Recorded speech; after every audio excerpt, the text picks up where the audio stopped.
We journey near and we journey far. Magic and mystery, side by side, with a cat diggler as our trusted guide. Dolphins and turquoise, lasers aglow. Feel the rhythm and get ready to go. Welcome to the flippin' Cat Diggler Show. Welcome to the flippin' Cat Diggler Show.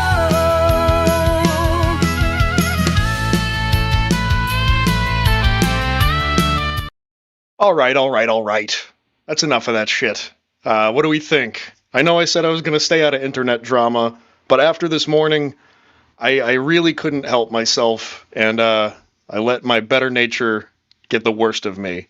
Is that how that goes? I don't know. Anyways, happy Friday. Welcome to the show. It's the Cat Diggler Show. We already have a couple people in here. How we doing? We have Beef. Beef is saying, get it, cat. How's your back, dude? It's all healed up right now, right? Okay, good. Rick, what else is new? Let me see here. BMC says, what did you do? I made a new theme song. I made it karmic styled, and I spent like 45 minutes putting his dumb face on my title screen. Hold on, let me look.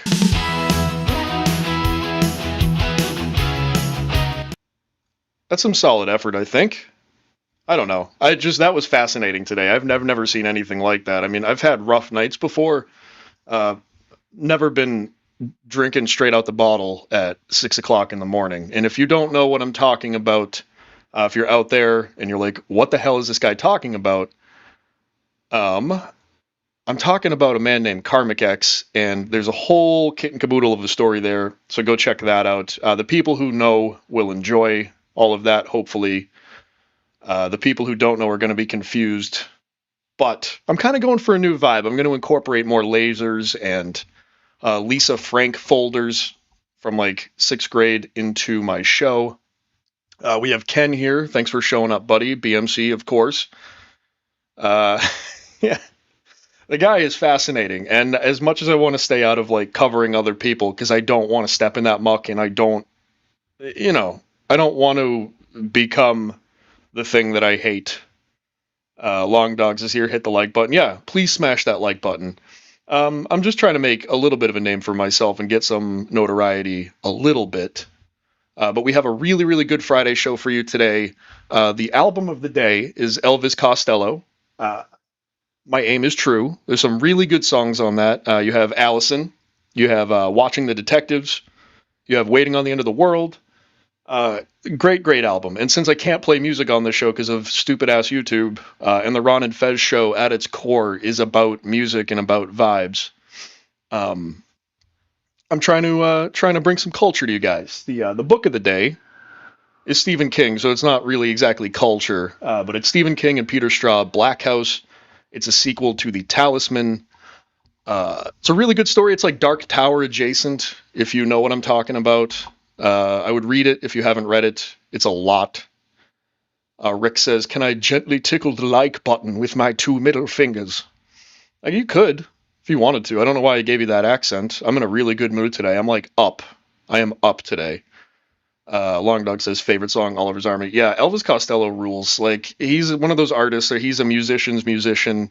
All of his shit sounds timeless. All of his shit sounds like just really, it sounds like he loves making music. That's why I like the guy. Beef Drippin says, Lil Racism. Is that your rap name? Anyway, I have a treat. We have 10 fucking people in here today. I've never had 10 people, never once. Long Dog says, love Dark Tower. I have a KA tattoo. I wanted to get a Ka. Sorry, long day. I wanted to get a Ka tattoo for a little while. I still might, but there's a lot of them on the internet, so I don't know. I'm one of those people that has to have like everything be original, so really I'm never happy at the end of the day. Beef says, nope, my rap name is Lil Nanner. That's fitting. That's really, really fitting. Beef, good to know. Oh man, good vibes today. So what are we doing today? We are going to watch at least one or two video clips from the Ron and Fez show. The first one I already have pulled up is definitely going to be Spinning the Hits. If you don't know what Spinning the Hits is, that's a game that they used to play where they'd spin two people in office chairs and then see how fast they could find a song in their system. They called it Delete. I think that's what the name of it was. So we're going to watch a video of that. I have a couple more things we could watch. And then we're going to get to settle in and get through more of the Ron and Man Dog clip, which wraps up the whole Febreeze the Fainting Goat saga. And yeah, we get to hear some crazy stuff today. So crack it open, light it up, lean back, relax. You are here in chill vibe territory. Let's see here. We're going to more comments. BMC says, my rap name is Hadassah. Yeah, that makes sense. Shabbat shalom, motherfucker. Are you taking requests yet? Ken, I'm not playing guitar. I'm a bassist, so by definition, I'm terrible at guitar. I'm really not even that good at bass. I just really like playing it. Long Dog says, my favorite Stephen King book is Needful Things. I haven't read that one in a while, actually. I read that once when I was like 12, but that one is a good one. It's just not one of the ones that ever popped out. My favorite of all time is the Tommy Knockers. I fucking love that book. I don't know if you're familiar with it all, but there's one of the characters in it, Gardner, James Gardner, I think that's what his name is. He is such an insert for Stephen King and his addictions at the time that it is just there's so much in this character. There's so much in all of the characters in the book, and it would make such a good miniseries if they did it right. Who's that new guy that does all the Stephen King shit and all like the horror shit? If you know what I'm talking about in chat, let me know. I love Born to Be Alive. Yeah, but like play some bass lines for us. Yeah, when I run out of Ron and Fez, this is not exactly an IRL thing that I'm doing here. I'm just trying to put some vibes out there and have fun. Yeah, 11 fucking people. Blumhouse. No, not Blumhouse. He does like a House on Haunted Hill, like all those Netflix horror shows, right? Is that the same guy that's adapting all the good horror shit? I think his name is Mike. Is it Mike something? Please, somebody fucking throw me a rope here. Yeah. What else do I got? That's it. Yeah, we're just going through chat here. It's a good day. It's a really good day. I think I'm going to get Chick-fil-A for dinner tonight. I don't feel like cooking. And if you're going to get fast food, Chick-fil-A is the way to go. Fake viewers. Yeah, exactly. You mean Johnny McGarbage? Yeah, I think, yeah, he's of the Salisbury McGarbages. Yes, that's correct. All right. So, I'm losing people, which is fine, because we're not here for a big audience. We're here for a good audience. So, I'm going to get to the clips. Let's do this. We're going to start off with Ron and Fez spinning the hits, hang out in chat, have a good time, and we're going to get cracking. Let's go. Oh, I did not. Hold on 1 second. Hold on 1 second. I know, don't tell me. Don't tell me I fucked up. I know I fucked up. What's happening? There we go. There we go. All right. Let's hit play. Start over again. Let's go. Ron and Fez show. All right, ready? Here we go. 3, 2, 1. Spin the hit. 5, 6, 7, 8, 9, 10 revolutions. There he is, he's done. It's time to spin the hit. The hit is Needle and the damage done. Neil Young. There's Earl. Oh, he hit the window. He hit the wall. He's having He's trouble. He's on the floor. Earl, shit stained. Shit stained dildo was close. Oh my God. What's wrong, Earl? Michael Fed. All right, so this isn't a long clip, so I want to kind of milk as much content out of this as possible. What's wrong here? What's wrong with this situation? He didn't faint. There's no fainting happening. Anything would make this guy faint, but they just spun him really quickly around in a chair, and he got up and ran, and I think as long as the thing that they're doing is fun for Earl, Earl's neurological issues go away. But the minute that it becomes any kind of work or any kind of stress, that whatever that brain cloud is just pops right in. And yeah, that's what we have. But we see him now. He's got perfect equilibrium, even for being dizzy. Well, maybe not super perfect, because he crashed into the wall. Yeah, anyways, let's get back to it. Fezzy, what is wrong, Earl? What's bothering you? You're not focused at all. Stand up and do it. You gotta stand. Yeah, You gotta get on stand, your Earl, but feet. the room's spinning. The room is spinning. Oh, he's just typing all over the keyboard. Oh, he's not even coming close? Yeah, he's having trouble typing. He's not going to be able to get this hit on. How much time has passed, Fezzy? Right now, it has been almost a minute. It's been 50 seconds. There it is. Not bad. He ended Earl up with wouldn't about put the effort 53 in to do seconds that. he was at. Not bad at all, Earl. How you feeling? From the start of the Like spinning. a champion? I feel like a champ, but the room is spinning. What part of the room did you have the most trouble with? I saw you go crashing into the Sam and Sam show. I took a step and the room just like went. Yeah, the room did, not your head. Yeah, but The room was perfectly fine. I just did like a full. Dave, this is a little too much for you. I don't think you can take out 50 seconds. I guarantee I'll take out 50 seconds. Yeah. I guarantee it. I'm hot, baby. Whenever Dave is 100% certain that he's going to do something, I think at this point, if you've stuck with the show for this long, you know that it's probably not going to happen. So we'll see. I don't know. Anything could happen, I guess. I'm ready to play Spin the Hits. Wow, there he is, Fezzy. He's ready. He's the challenger. Here he goes. 1, 2, 3, 4, Oh, Jesus. 5, 6, 7, 8, 9, 10. There it is. That's Even it. flow Pearl Jam. There he goes. Dude, where are the guys watching him? You're supposed to be on him. Yeah. There he goes. He's making his way to the another delete. crash into the Sam and Sam show. He's on his way to the delete keyboard. He's in trouble. He's in big trouble. What was it? Even flow. can't remember. Even flow Flow. Pearl Jam. Oh, my God. I can't Yeah. see straight. After Yeah. 10 revolutions in the spinning the hit.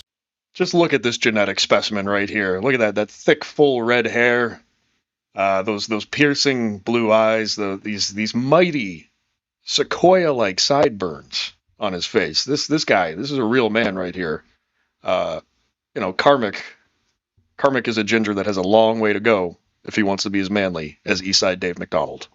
Hitch chair. He is on the keyboard. How long will it take him to get the song on? He doesn't know what he's doing. Why? He's so dizzy. He's going all the way back to Everlasting Love. Oh, shit. All right, we're at 50 seconds. No. No, we're not, he said. Here we go. It's coming up. How much was it?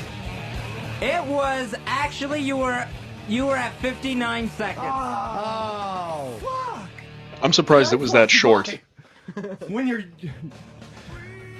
kind of fucked up on spinning. Yeah, everybody, that's a good quote to remember. Time really flies by when you're kind of fucked up on spinning. It's like my grandfather used to say all the time. All right, what are we watching next? I don't know. I don't know what we have saved here. Let's look through. We still have some people hanging out. It is Friday. Hang out and chat. Leave me some show ideas. Talk some shit. Make fun of me. I don't care. I just want engagement. That would be nice.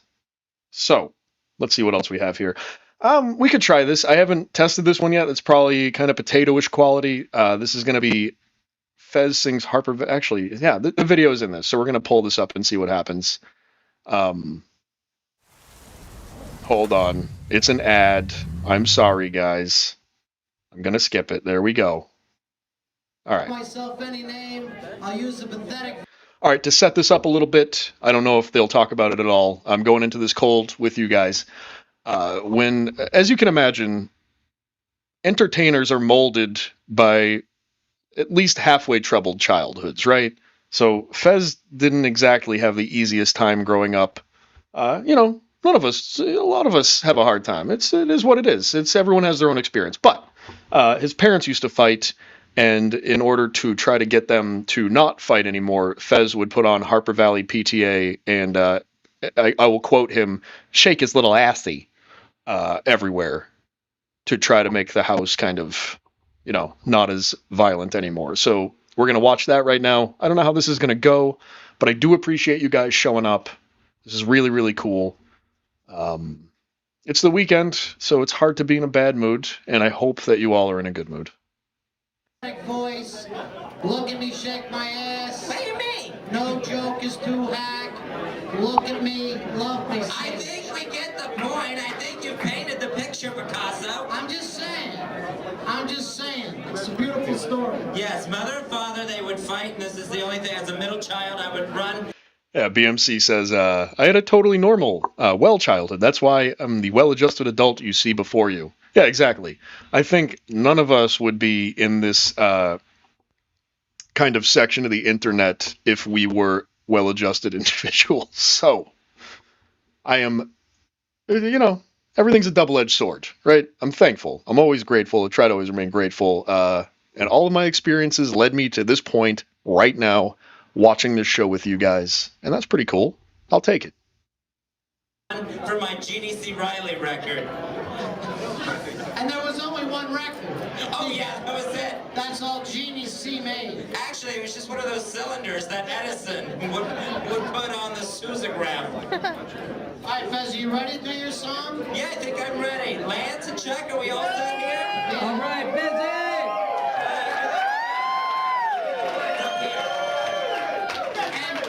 And backing up Fezzy, the Trim Spa Girls. By the way, they tell me, El Jefe, you're on Trim Spa? Yes, in fact, I am. When did you start that? I started it about 3 months. Oh, it's time for Fezzy's Music's song. on. We'll talk later. Get my music. I want to tell you about a story about a Harper Valley widow. The man, it's so funny. I gotta pause it again just for a second. I almost caught myself saying, Fez is fearless. That's not true. That's definitely not true. As we will get to at some point, there's going to be a lot of fear in Fezzy's life, and there always was a lot of fear in his life.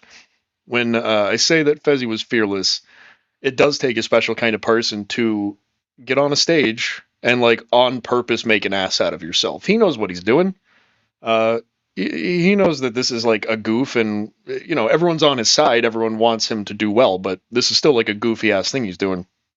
Not a lot of people can do this with, like, the joy that Fez does it. And whenever Fez is kind of taken outside of himself and, like, creating a character or creating bits for the show or just doing shit like this is Fez at his absolute best.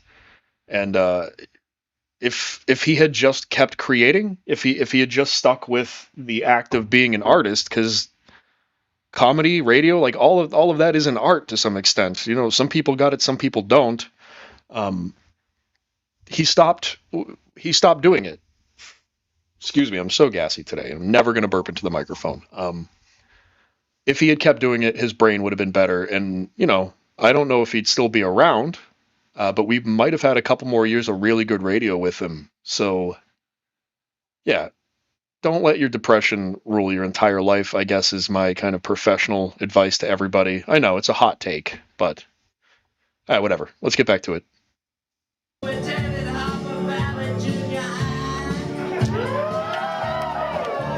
Well, her daughter came home one afternoon and didn't even stop to play. And she said, Mom, I got a note here from the Harper Valley PTA. The note said, Mrs. Watley, you're wearing your dress is way too high.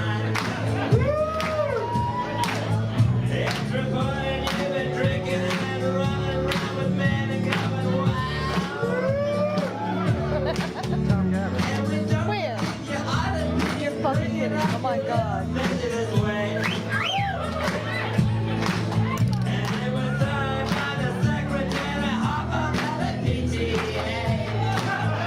There's his little assy. There he goes.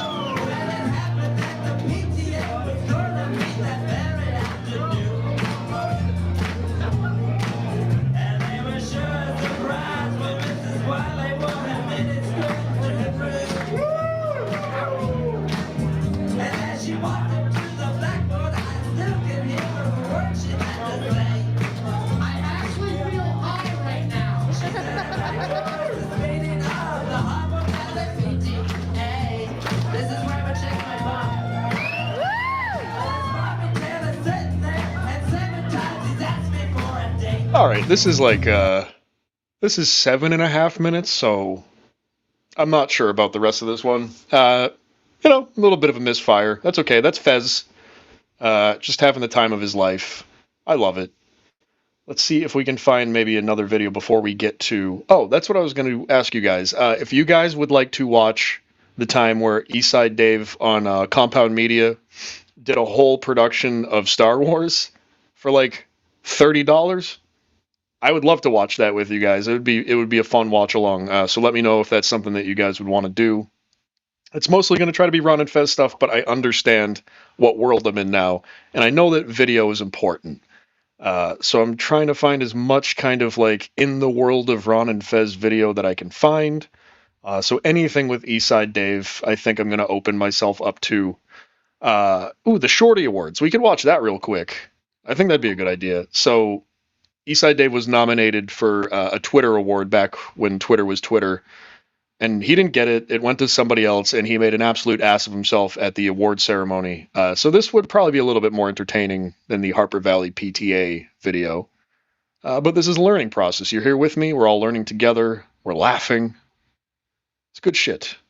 So I'm going to pull the Shorty Awards up, and we're going to get right into it. Everyone's raising their hand. The Shorty Award of the week. Apologize for the quality. Nobody knew how to film anything in 2008. Sorry. Category goes to a fictitious tweeting. No. No. Tells its followers what to do. No. Put your hands together for No. the llama. No. Could you imagine doing this? I'm fucking mortified.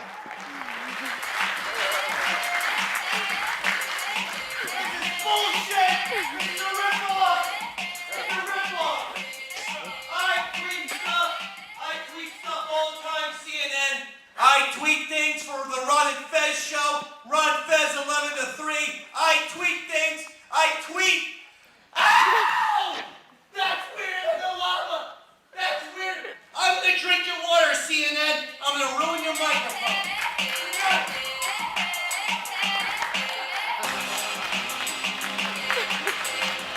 Look, Dave is not for everybody, but you always have to respect the man's commitment. I don't see how you couldn't.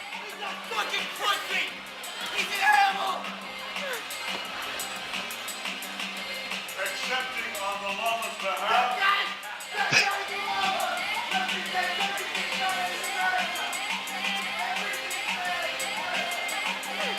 This fucking music is the funniest part of this clip for me. It kills me just hearing them trying to like ride it. Like, are we turning it on? Are we turning it off? What's going on? Who is this guy? Look at these poor PAs trying to get up there and get him off stage.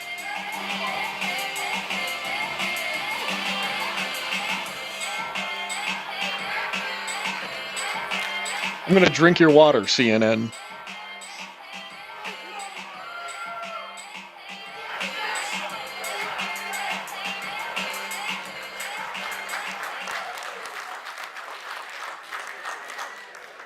You know, we worked on that routine for hours.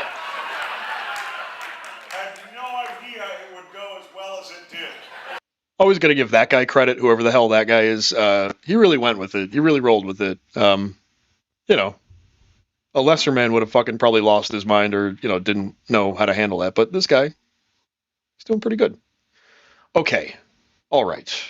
Let us get to the main chunk of the show. It is 4 o'clock, just about. How are we doing today? Are we doing well?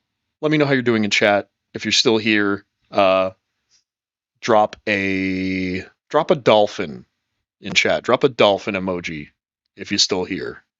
That'd be cool. All right. Let's go to this. So if you did not join me yesterday, sorry about this. We have an ad. Yeah, I know. I don't pay for YouTube Premium. I know that I should. I can't. I pay for too much shit. It's too expensive. Sorry, guys. By an entire army.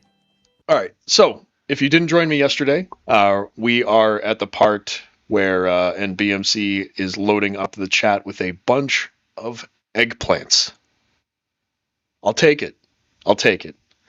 All right. So we left off the clip yesterday. Ron is kind of painting a picture of what he would like his life ideally to be if he were to not do radio. That involves moving out west. that involves selling cars to Mexicans, and that involves having a little, like a man-dog type creature to follow him around.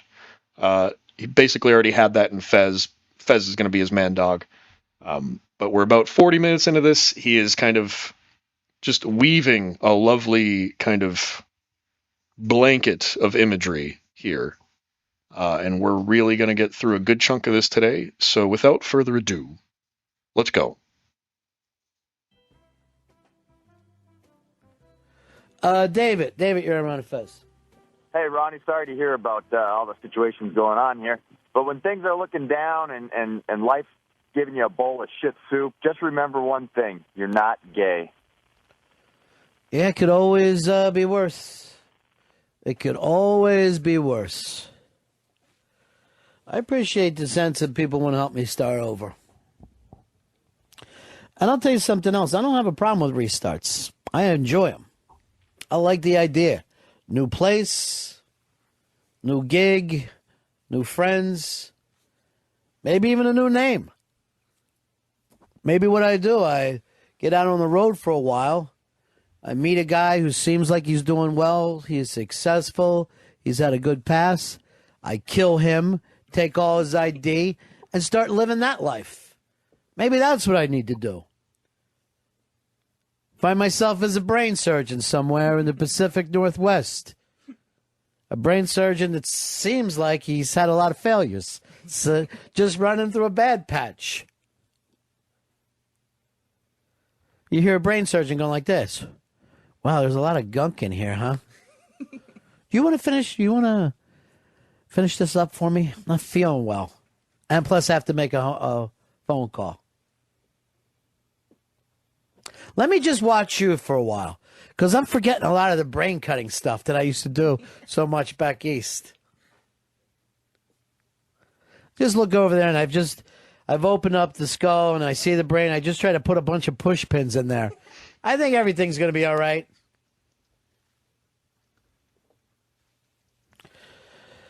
Might be time to move on, kill somebody, and take over their life. Maybe that's what I need. Plus, I could be the first brain.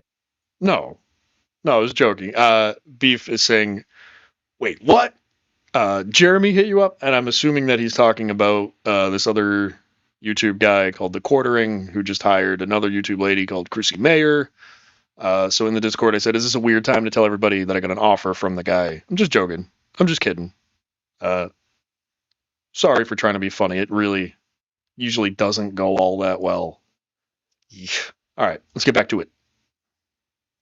His brain surgeon with a man dog just sitting next to him at all times. By the way, can I get a bowl of water from a man dog? He's hot. Yeah, I know. I keep a kerchief around his head. I like a dog with a kerchief around his neck because it looks like it just came from a concert. And by the way, I guarantee you this. There's never been a dog that has a kerchief around its neck that hasn't gotten a fucking shotgun from some stoner because they think he loves being high. Oh, I'm so annoyed today with my No team. need to make me feel seen, so Ron. Fucking annoyed. What's up, Not Comedy Shaman? How you doing? Davey Mack, I'd send you home today, but you got nowhere to go. You got nowhere to go, buddy.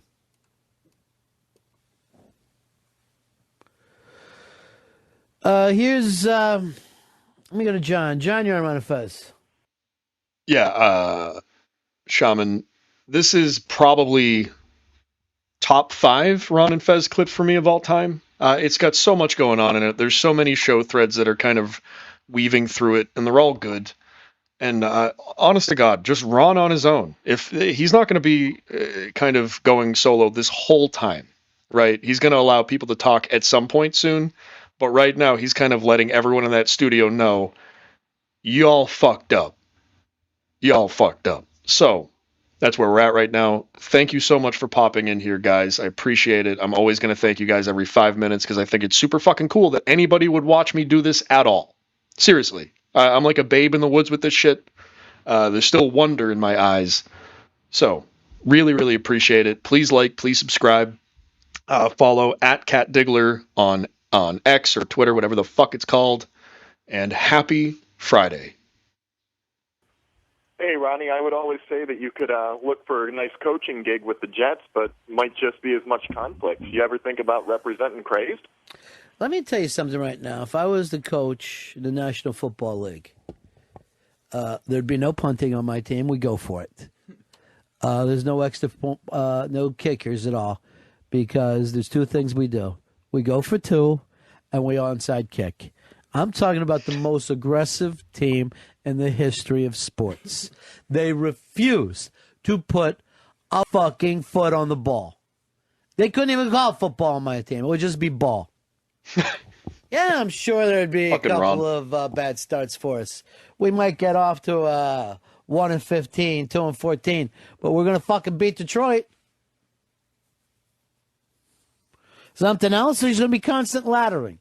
Nobody on your way being tackled, throw the ball behind you. No matter what happens, I have trust in everybody else on this team that they can catch the ball and go with it. The offensive line is going to have to be ready. I'm not sure if I'm still subbed to it. I was at some point, but I am very familiar with that, and thank you for reminding me of it. I'm going to go check it out after here to get more show prep going. You're the best. This team goes for it. And just that fucking chant of go for it, go for it. Might only be 15 people up there, but they're going to be hardcore. They're going to be like they're going to like the fucking type of football we bring to North Jersey. Unfortunately, right now, the guy I had as my wide receiver is got a concussion from smelling some ass spray and falling on a rug. What the fuck? What the fuck?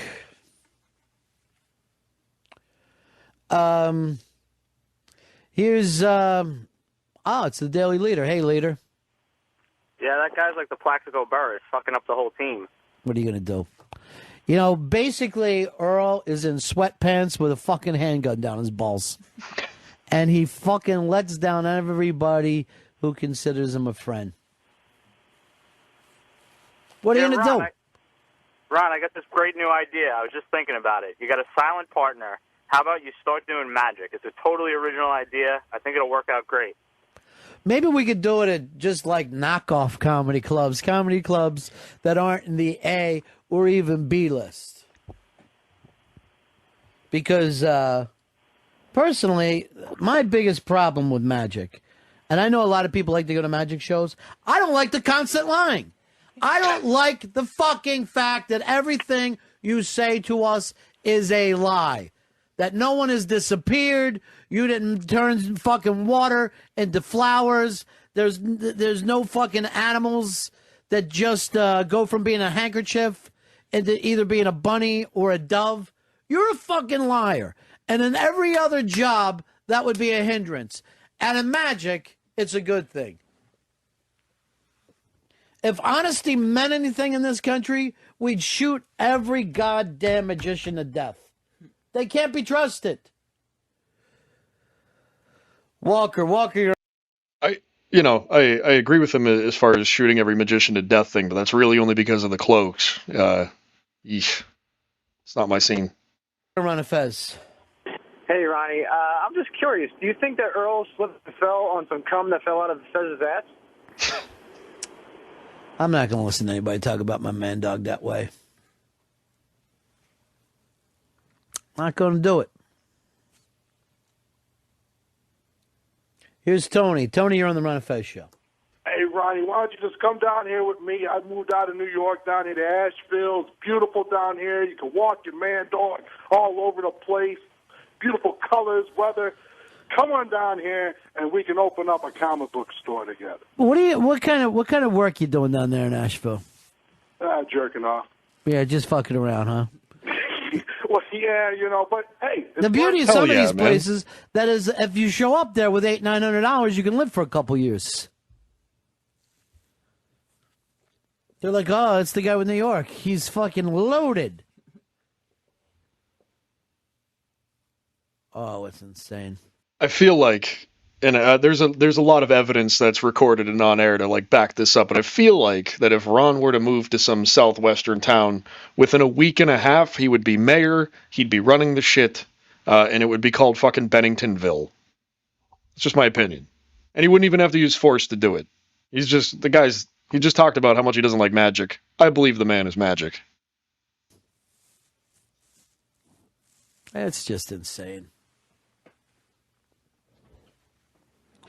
Yeah, today was going to be a day. Oh, and A, we're going to stay over. We were going to have a lot of fun. Fezzy is literally part of, well, I think we're about 15 minutes away from starting the one successful thing that he's ever done on the radio in many, many years. He is not talking. He's not saying a word. You can go to the, and he has not done it. Sheepy, you've been with him at all times. Yes. Not even cleared his throat. Never. You slept next to him last night. Pretty close to him. How close? We shared a chair once. Close enough to smell his balls? Yes. That's close. So today was going to be a celebration. I was walking up here, and I was literally... All right, so this is, I think, where the real meat and the real drama of this kind of situation really, really begin. Ron's starting to get into it, and he's actually letting Sheepy talk now, so he's opened up the room slightly. But I can basically hear everybody's teeth chattering in there and their knees knocking together. Everyone's real, real scared in that studio. Calling a friend of mine with a party supply store, and I was going to have the entire fucking ceiling just loaded with balloons and confetti that was all going to drop down on Fez and say... And again, too, the important thing to remember with this show is I don't know exactly where the lines of reality and wrestling begin and end. That's the beauty of it. Ron made it a point to say, we are now 15 minutes away from Fez doing one of the only successful things he's ever done. And if you've been listening or you're familiar at all, that is staying silent for a week in the studio, not making any sound whatsoever. So Ron is setting this up as if, we're really close and we're going to do it.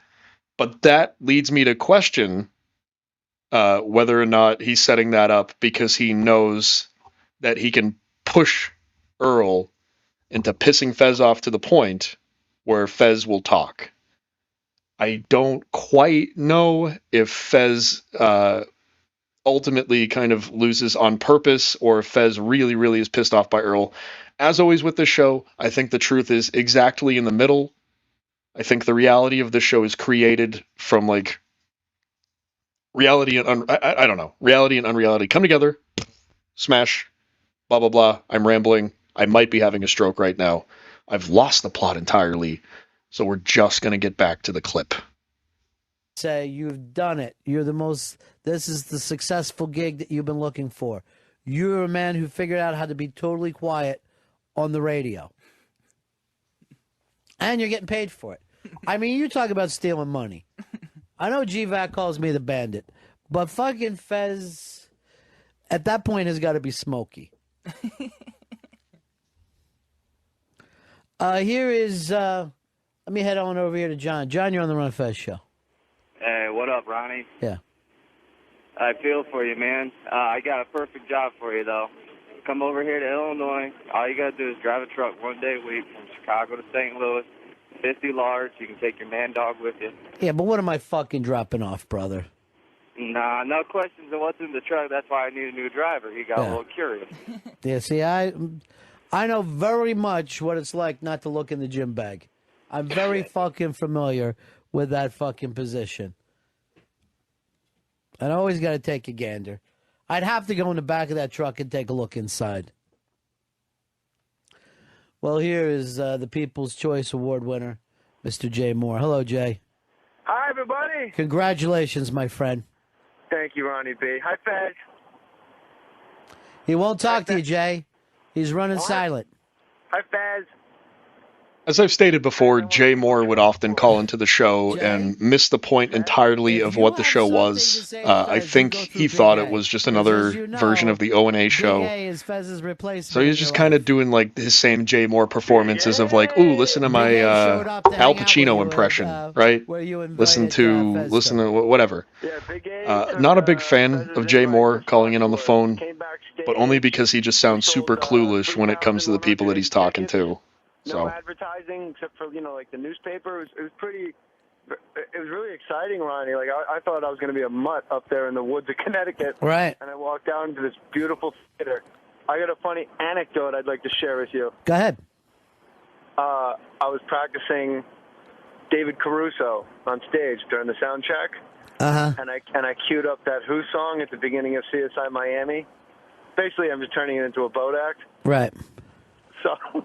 Yeah, you can hear how bored Ron is. I hope that you can, because I can. I've heard enough of the show to understand. Hopefully you have too. If not, go listen to a bunch of clips.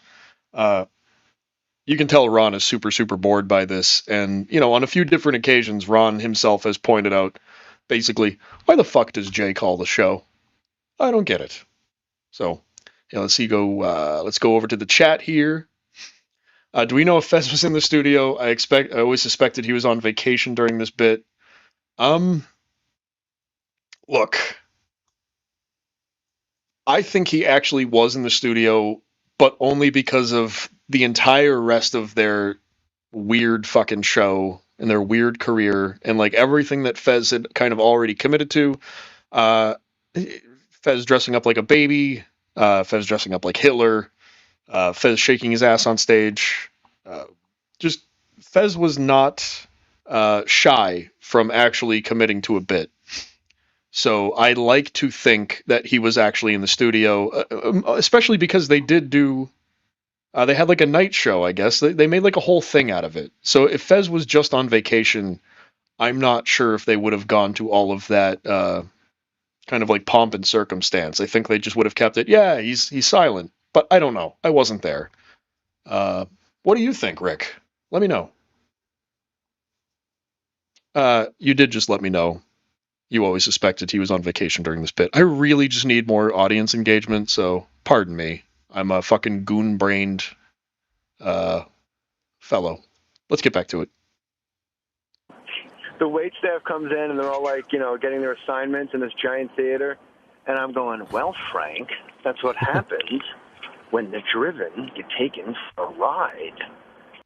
Cool. Yeah, so Jay's David Caruso impression is just Jay's voice, but he's dropping it down a little bit. And Rick, unsurprisingly, said, like I said, I always suspected he was on vacation. Here's one thing you're going to learn if you watch this show.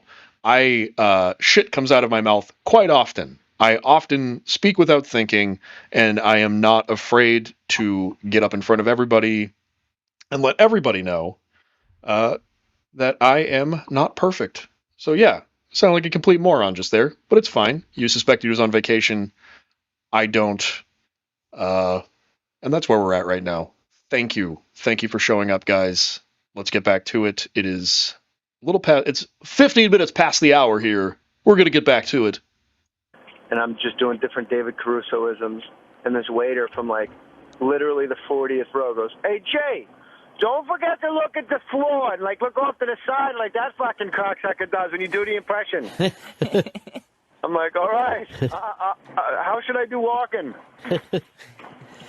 They're somewhat familiar on the East Coast. People feel like, we're all in this together. I'm a waiter, you're the fucking headliner. It's a partnership. When my wife and I were first dating, we were walking down 55th Street, and there was industrial. So Jay called in to interrupt Ron's brilliant bit on what he would do post-radio to let everybody know what he was doing with Nikki Cox when they first started dating. Who gives a shit? Walking down the street Not with me. Nikki fucking Cox. How you doing, guys? Come on, Fez. Nothing. He's not going to give up anything because, Jay, yeah? He's finally happy. Because he's not talking? He's not here. He's a ghost. He's just the breeze now. Is he listening to How to Disappear Completely by Radiohead? It almost is like that's exactly where he is. He's much. Okay, so just because this is under my skin so bad, Rick, it's not quite evidence that he was there, but when they did that night show, do you remember when Sheepy was speaking for him and once every hour, Fez was allowed to write notes? So he would write notes and Sheepy would say them. And it did sound like Fez's voice in the notes. Again, I don't know. That just sounds like a weird amount of effort for the show. Because the show is really, really good at getting content and milking content. But the show, after a while, was never really great with, like, producing shit. They kind of just went with whatever the vibe was, in my opinion. Much more translucent. He's fading away. He's mist-like. It's like a Stephen King novel. If you don't talk, you keep kind of disappearing a little. Now, this Eventually people, Jay, this People's Choice Award, the network's got to be stoked for that, right? I would think so. Nobody from the network called me to say, hey, congratulations. You're kidding me. No, but I don't care. The people thanked me. What else do you want but the people? You and Coldplay are the People's Choice. No, Coldplay lost to, who did they lose to? I don't know. I didn't stay. I didn't Kid watch it. Rock or somebody. Well, Kid of course. Rock won that. You're not going to beat Kid Rock. Let's face it. It is 1999. He could have won Best Drama for all I cared. He's the people's champion. I hope Best fucking song went to bottom of a box because they haven't beat it yet. It's still the best fucking song. He's amazing. The people have spoken. Ronnie, don't forget when you do David Cruz, you gotta look at the phone off to the side like that cocksucker does.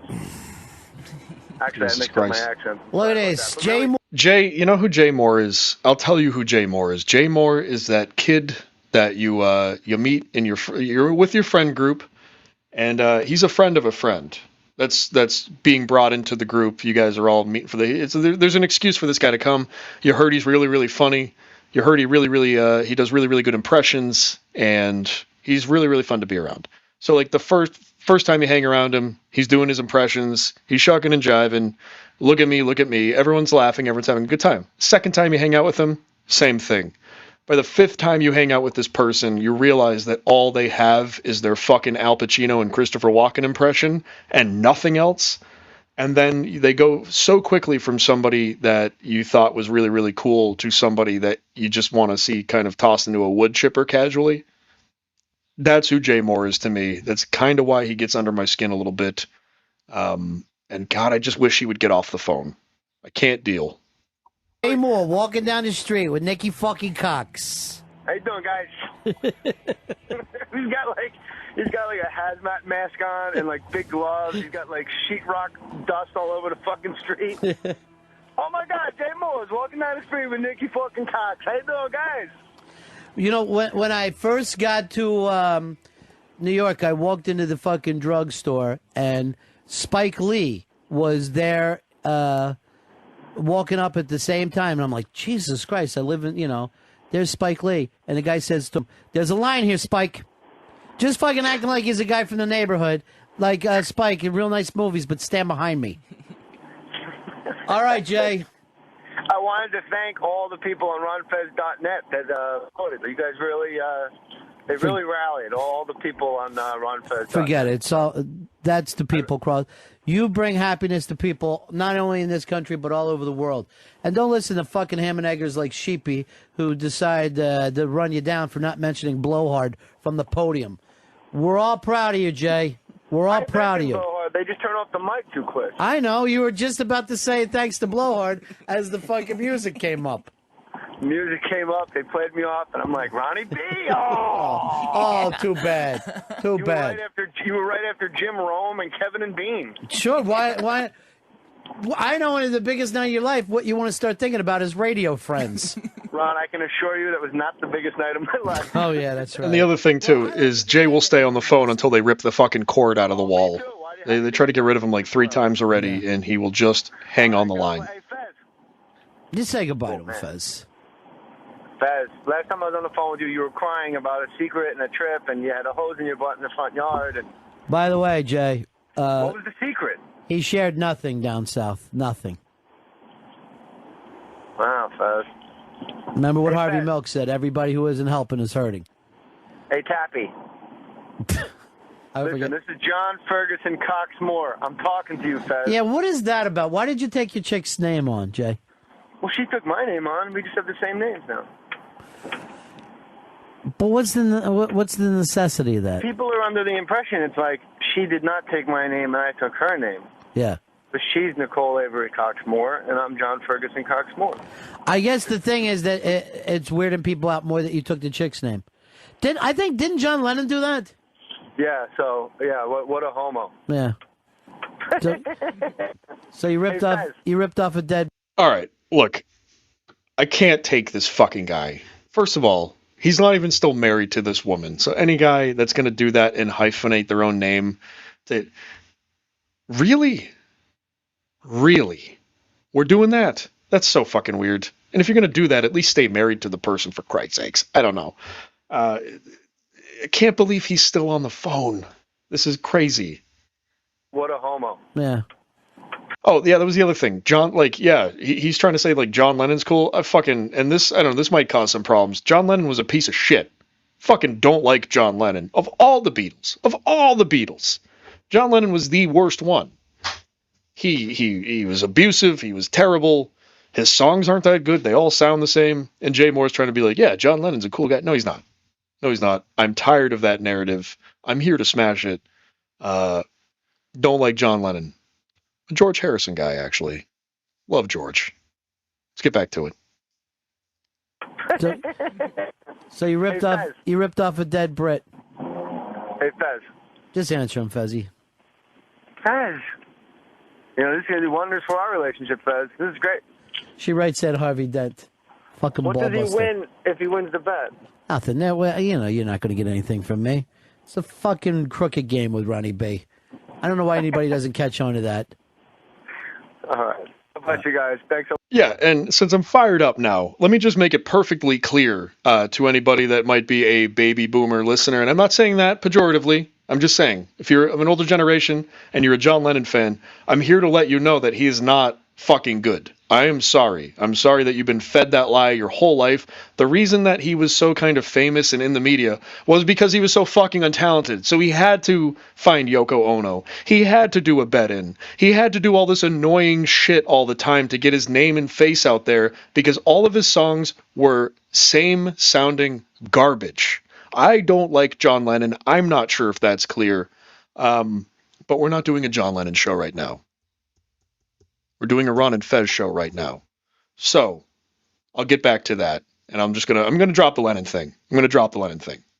Oof. Thanks a lot. All right, take care. There he is, People's Choice Award winner.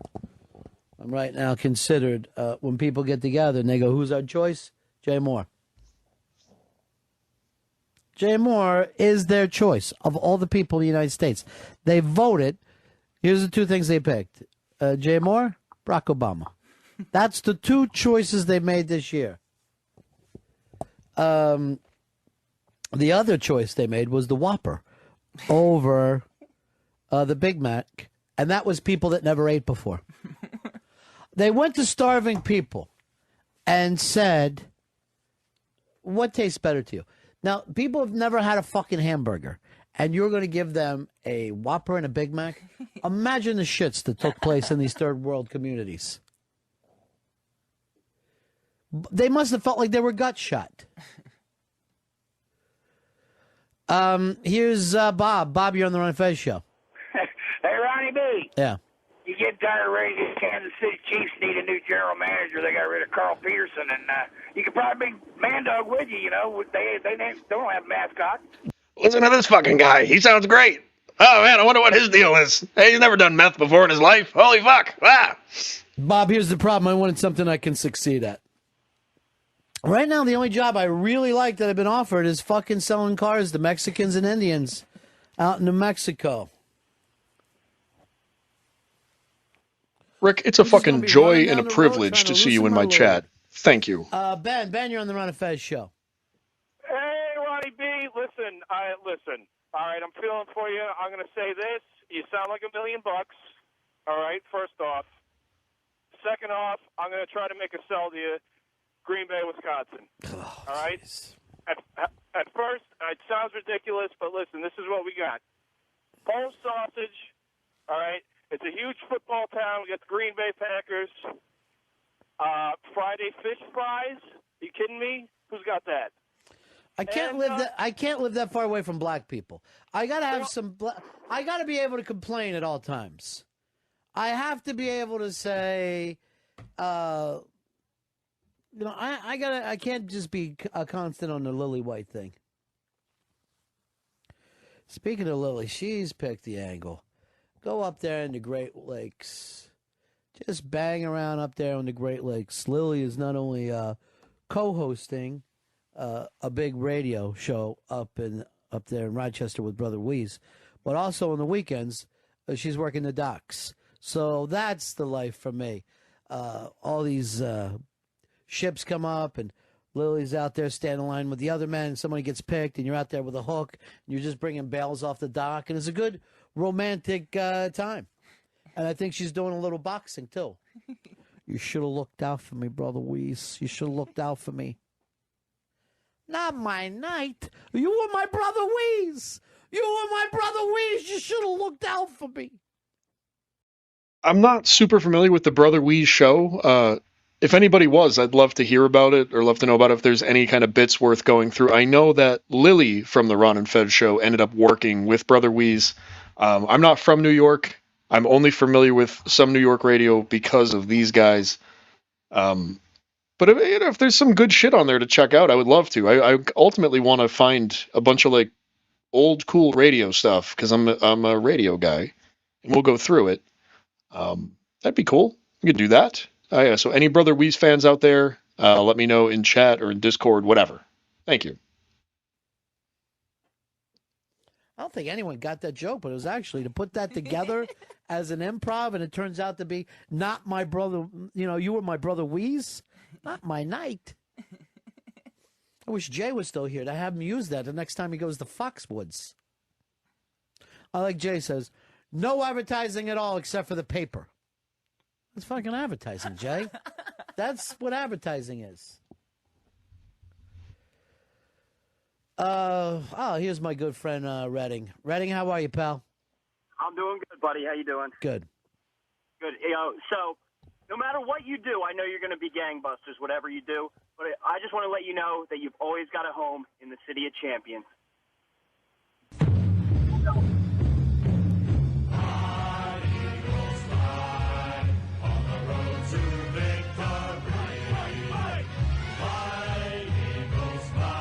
Oh, it's all happening.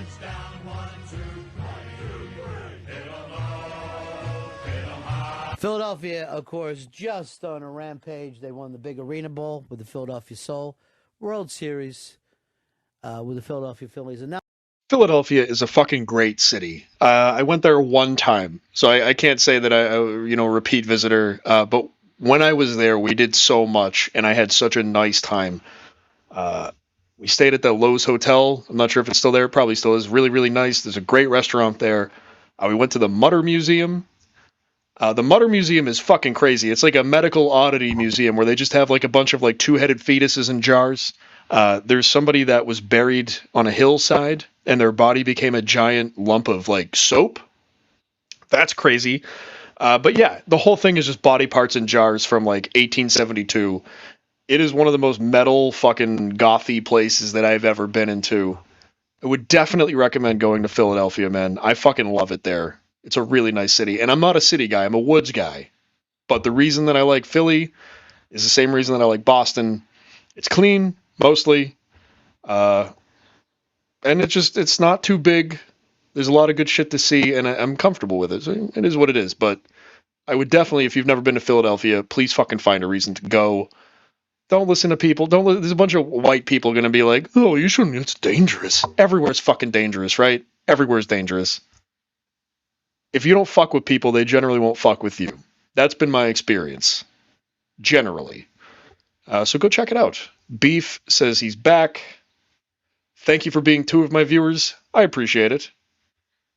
Come down to Charlotte, baby. Stay strapped. Yeah. No thanks. No thanks. I'm not built for that fucking shit. I'm a huge baby. I grew up in the woods. I literally was like reading books under trees for most of my life, not fucking talking to people. I am a giant wet fucking noodle, so I'm gonna stay away from all that danger shit. It's not my scene. Let's get back to it. And now the eggs, IGSs, are coming into North Jersey. They're playing the North Jersey Giants. And everybody in North Jersey is petrified right now. The domination. You should have looked out for me just a little bit. You and my brother Weiss, just a little bit. Here's Dirty Dave. Dirty Dave, you're on the Ron and Fez show. Hey, Ron, I don't want to bring the show down, but I've been driving up and down the highway for about an hour, and like Fez, I've got my own tree I picked out. I'm thinking about going right into it, ending it all. Kind of depressed. I think Fez might be able to talk me out of it, but I don't know if that's possible. Is he there?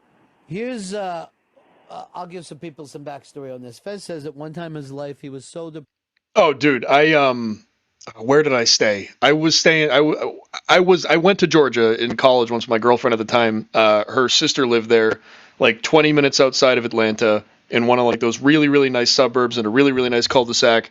They had like a fucking mansion. It was like $150,000. It was crazy. But yeah, we went into Atlanta. Atlanta's a fucking nightmare. No, thank you. No thanks. I'd rather live in civilization. Which is not even fair to say because I live in fucking. I don't want to say where I live, but I live in one of the few cities in Massachusetts that's like a third world country. I could do without that. But we live pretty well here, so it is what it is. so depressed and anxious. I don't know how you can be both, but he's figured out a way. And he had picked out a tree for himself that he had planned on driving in. I want to say like whatever suburb I was in. I'm not saying this is correct, but it was something like Davenport or it was something like Grapevine. I'm not sure. It was just a who gives a shit town that had a bunch of really nice developments in it that was close enough to Atlanta to make it convenient. Into and hurting himself so he could just be slapped into a hospital room. And I have done that. I picked out my own tree. I call that tree the Ron and Fez show. And I took my life, I got into a car, and I drove into the tree called the Ron and Fez show. And this is where I am right now. The damage that I've done to myself.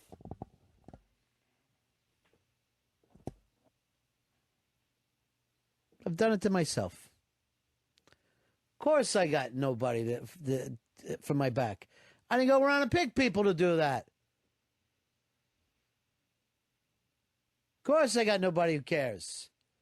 Of course I'm going to go walking up into work on a Friday and see a fucking ambulance outside and seeing them wheel and Earl into it and then take the elevator up and see all the bosses in here questioning people like it was a fucking CSI episode.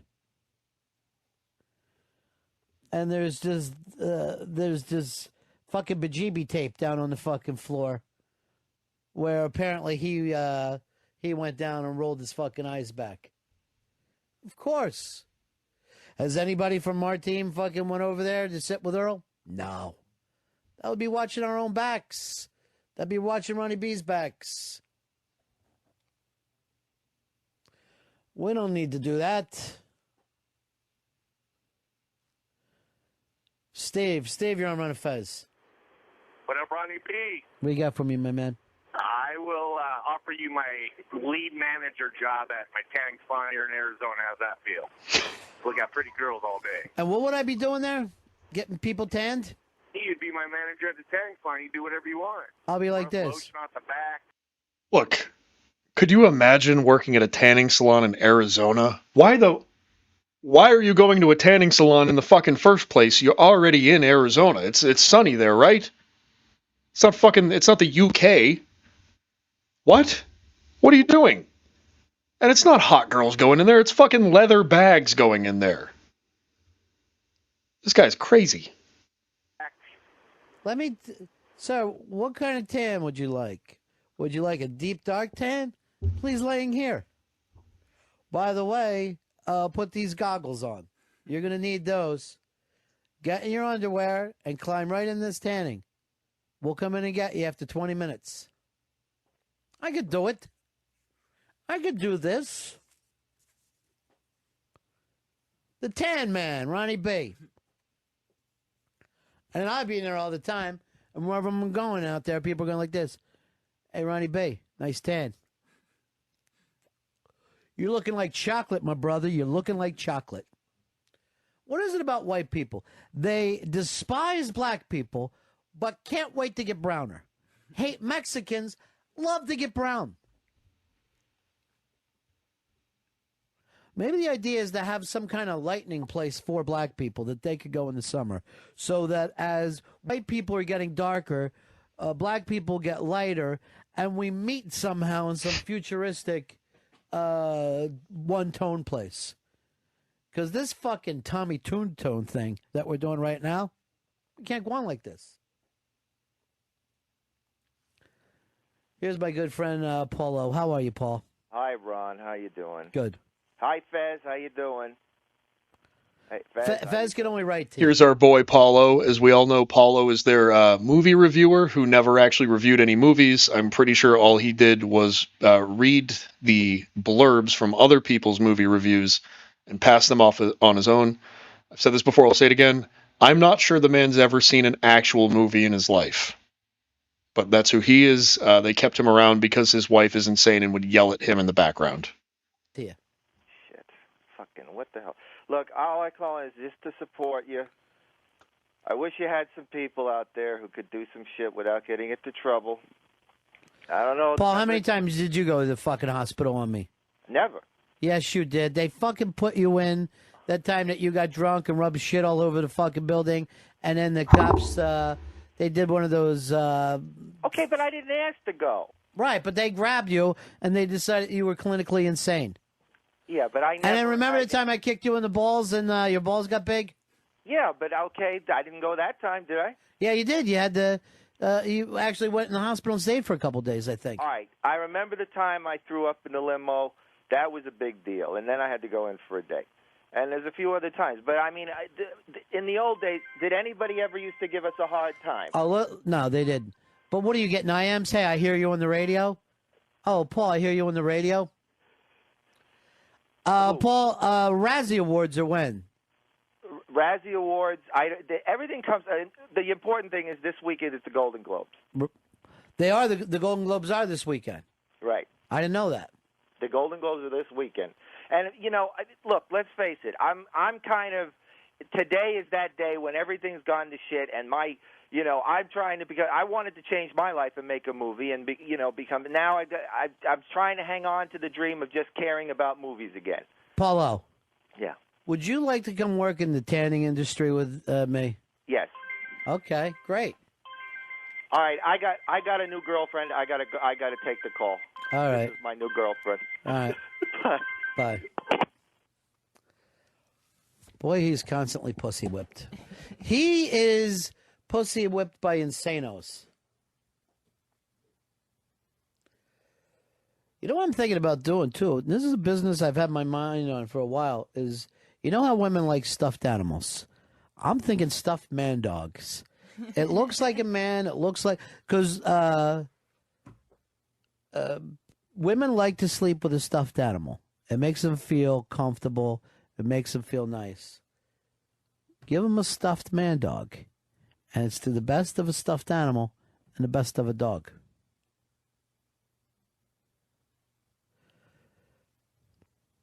There's got to be a market in that.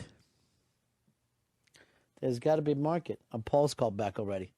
Paul, I missed you while you were gone. I'm sorry. I really am in a really, really, really good relationship. I could not just, blow her off. I had to go tell her. Where's this one from, Paul?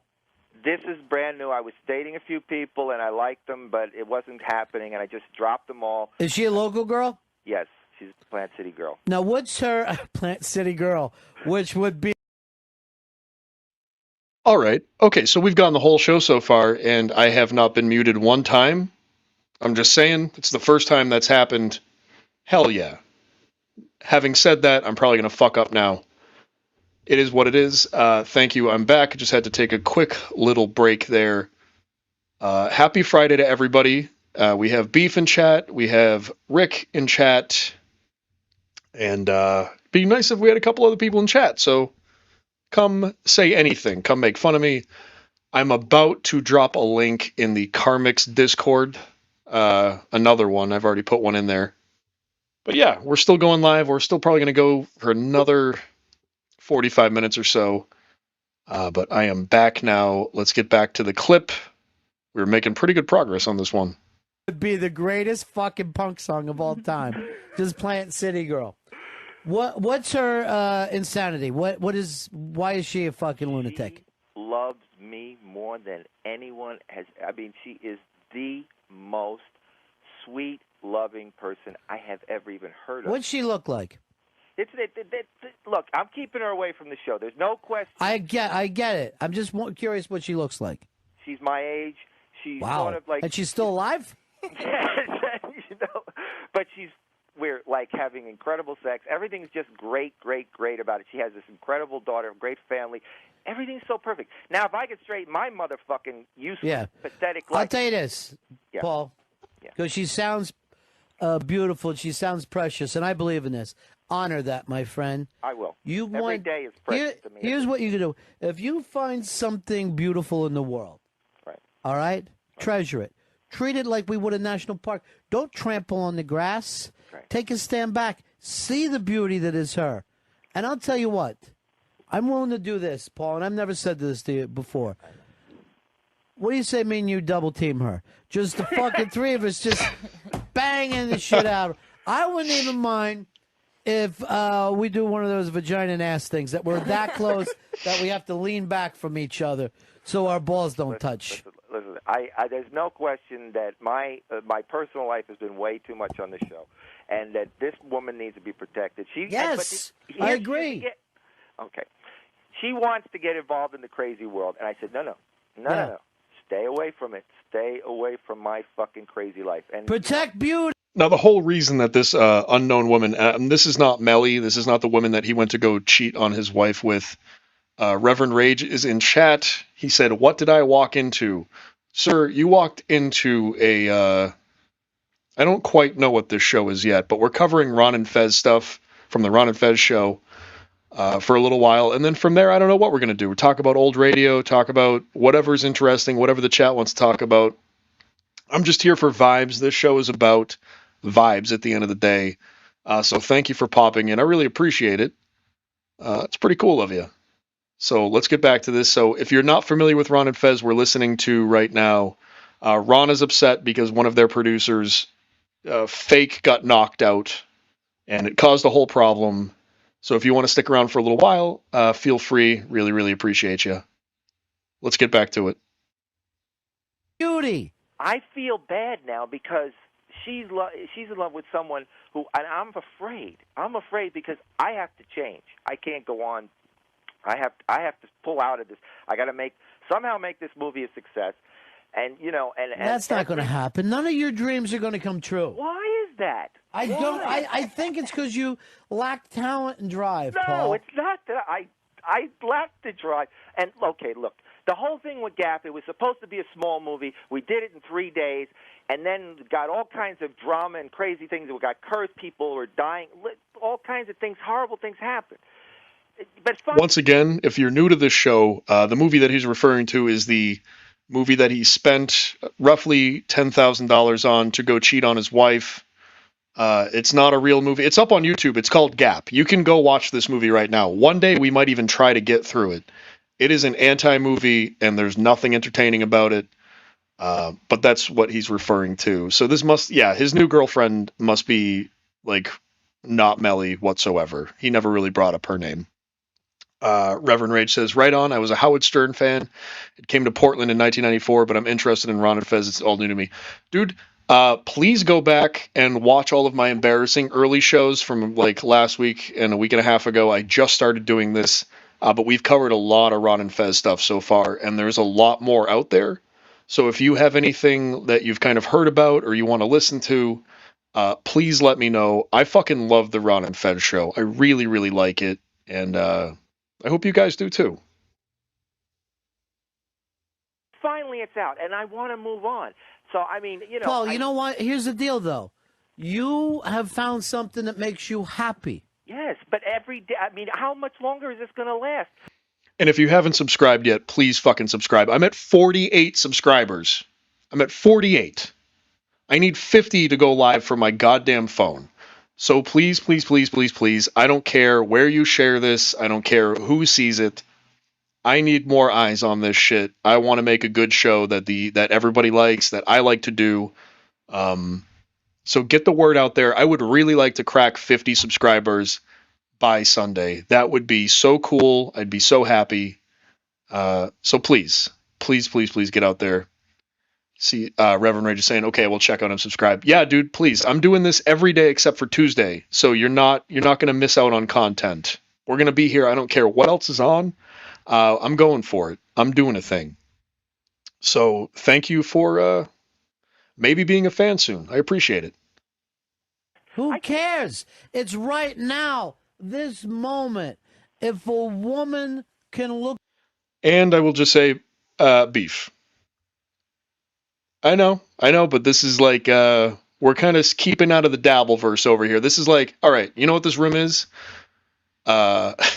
This room is like you're at a college party or you're at some kind of big house party and you don't want to hang out in like all of the noise and all of like the sensory input. So you go into the pothead room where everyone's kind of like listening to music quietly and hanging out. And maybe there's people in there that you're not cool with, but while you're in the room, we're all cool. You know what I'm saying? We all try to be cool. That's the whole vibe of the Ron and Fez show, especially Ron's side of it, is just try to be cool. So that's all I'm going to say about that. I don't want to sound like anybody's daddy. We have Vegas Cheese Sales Perry checking in. Cockroach, la cucaracha. Rob Salt, I think you're at 50 now. That's pretty cool. As a new face in chat, thank you for showing up. Cool, cool, cool. Well, I love that. I'm going to just check real quick because this is kind of exciting. I am at 50 now. This is, I don't know what to say. I'm actually speechless, and that's pretty fucking rare. So we're just going to get back to the clip, and I might start dancing in the background. I don't know. But thank you guys for showing up. Let's get back to it. Happy Friday.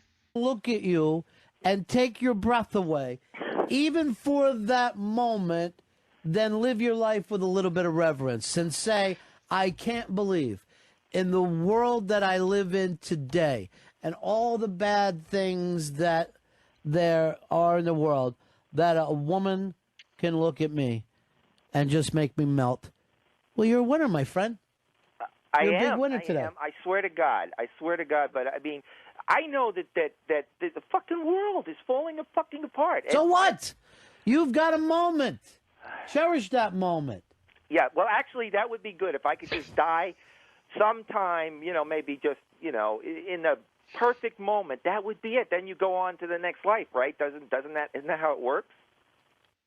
Beef, I'm sure that's true, but that's part of the reason why, that's part of your charm for me. So it is what it is, man. But at the end of the day, I just do want everybody to kind of just be, if you come over here and hang out, I don't know, be all right, be cool. We still love you. We love everybody. We try to. Dude, you don't have to be done. It is what it is, but yeah, man. We don't try to love everybody here. We try to give everybody a chance. Who cares about the next life? Just have this moment for yourself. This is eternity. All right. All right? Live eternity in a glance, my friend. In that glance. Let that be your eternity. Yeah. Well, all right? I mean, I think of eternity. In any case, the point is that I'm commiserating with you guys. I remember the days when every day seemed like forever. Like we didn't care. We didn't care.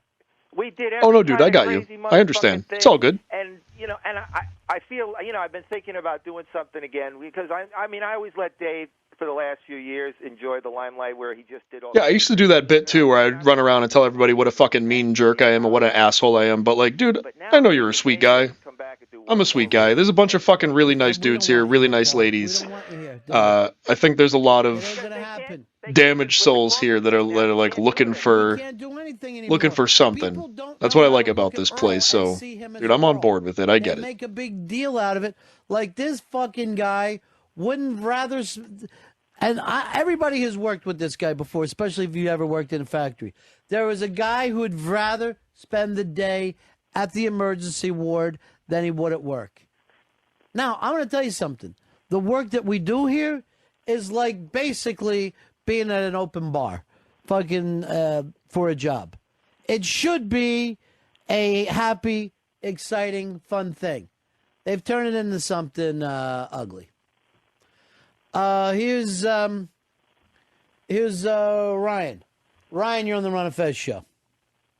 Yeah, Ronnie, I want to invite you to come out to the Badlands and we can run around like madmen and fleece tourists. Ronnie be in the Badlands. I don't think it'd be too bad a time for you. You know, I've been to the Badlands twice in my life. Once, just the edge of it to look it over.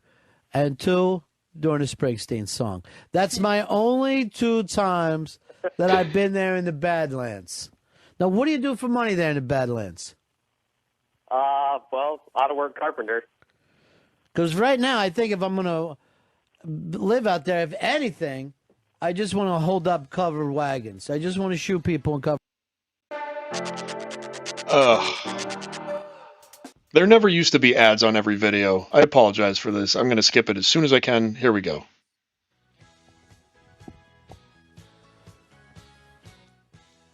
Well, it's a song, so I guess I should actually talk over it. I'll tell you right now, in the history of the United States, no one was crazier than the fucking people in the covered wagons. Basically, thinking about this, they were driving through the Indian nations, right? Invading, more or less. They're invading someone else's country. And do they have cannons with them? Do they have rifles?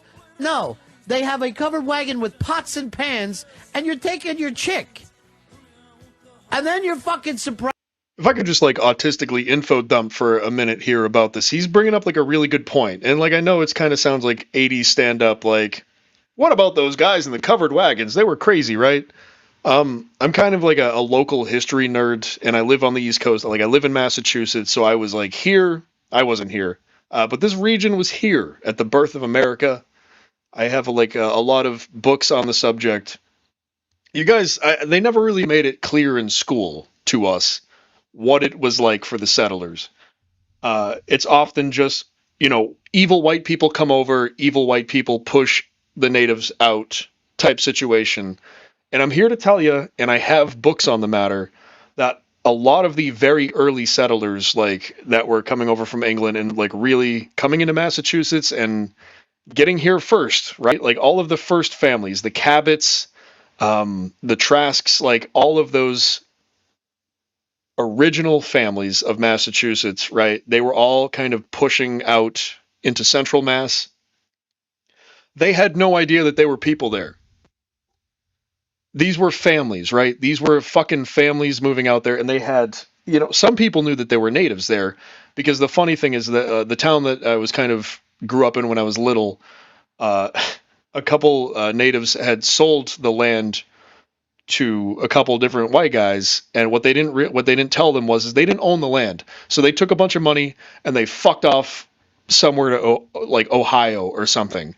So you have to understand all of these settlements that were coming in, all of these settlements that were building up, these were families. They had no idea that there were people already here. And obviously the people that were already here are going to be pissed off. I understand that completely. I'm not trying to say the natives were not justified in their activities. But it's not like the settlers came over here like maliciously and were like, fuck these dudes. Like these were like people that they had never seen before, had never even heard of before, were coming out of the woods at night and scalping their husbands and sons and killing them and doing all kinds of horrible shit, burning their fucking towns to the ground. It was very complicated, and it's a lot more complicated than people now will often let on, because now it's all about like, look at how good I am, look at how moral I am. Shit's complicated. So Yeah, the settlers did have it rough, dude. Like, moving in here, like, there's no snow plows, right? They were moving into, especially in the Massachusetts area, with like 6 feet of fucking snow on the ground and a whole family. Anyways, this is a Ron and Fez show, not a history podcast, so I'm sorry about that. How many? I still have 5 viewers. Wow, I gained a viewer. Should talk about local history more. Ern is here. Well, Vegas G says, yeah, so move.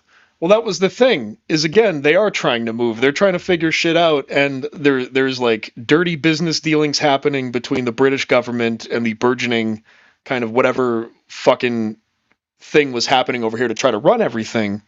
And the seat of power was actually in Worcester, Massachusetts back in those days. It was not in Boston. Central Massachusetts history is extremely fascinating. It's out of the purview of this fucking show, so I'm going to get out of this topic right now. What's up, Ernie? How are you? Always good to see my boy Ern. I love this guy. He's great. Let's get back to it. It's Friday while we're doing the Ron and Man Dog episode. This is a great, great clip. Hit the like button. Please subscribe. And please enjoy yourself. Surprised that your fucking fat pioneer chick ends up with a goddamn arrow in her back while she's shooting as the Indian. You're in somebody else's country. Could you imagine if we went in to Iraq with fucking pots and pans and acting like, hey, we live here now?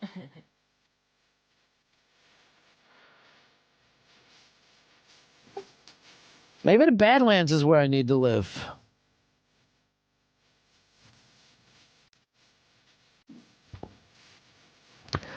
To return to the PJs. It's such a shame that music is such a big part of the show There's because something to I can't play any of it. Justin, you're Oh, fuck. Ronnie B, what's up, man? Hey. Hey, I just want to let you know, you've got a standing invitation out here. We're at the base of the Sierras on the cow ranch. I'm standing right here with my dog watching our cowboys bring cows in. The guys still know how to work hard even if they do party hard. None of that other bullshit. All right, where exactly is this ranch? We're in California at the base of the Sierras. Ronnie B. living at the base of Sierras, working the land. You hear that? You hear the cows in the background? Sure. You know what? I've always believed that you can't own the land until you work it. That's just been my belief. Now, the problem is I'm kind of lazy. Is there a position, somebody who just sits around and makes the cowboys laugh? It's called the owner. Yeah, maybe I could have a job where when the Cowboys come in from a rough day, someone gives them an amusing look at the current events. If there's any kind of cowboy position where you kind of do a point counterpoint with the events of the day, that's what I would be up for. And I think I need spurs. I need spurs to jingle, jangle, jingle. I'll have spurs on the back of some New Balance.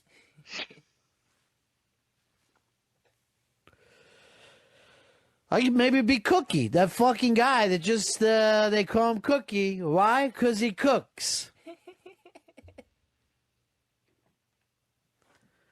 I wonder how many times, like, if you're a cook named Cookie, you're saying to people, no, that was a different Cookie. That wasn't me. That was a different guy named Cookie. Because I guess cowboys aren't the best at coming up at nicknames. Because every cook gets the same fucking nickname. Cookie. Looks like I'm starting a new life for myself because my boys drive me fucking apeshit wild. Earl pulled a stunt today that just... I feel like going over to the emergency ward and just breaking his fucking ankle so he has a reason to be there. And I leave my house today with everything well in the world. And I mean, let me tell you something, ladies and gentlemen. If you have a job that you can walk to work, that's a great job.